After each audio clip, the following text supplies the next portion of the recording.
Ребята, добрый вечер. Ну что, 3 дня мои и неделя Максима подошли к концу.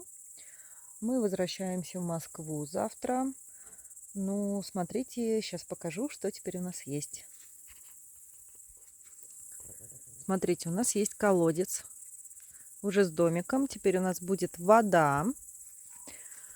Мы немножко благоустроили, тут траву порвали, тут будет газон. Грядки все собрала и засеяла новое. Максим вот отдыхает, сидит. Почти доделал сарайчик. Спит даже. Вот лежит. Так что на сегодня мы все. Сдохли. Да. Так что теперь ждите, когда мы поедем в следующий раз. Это уже в августе. Пока.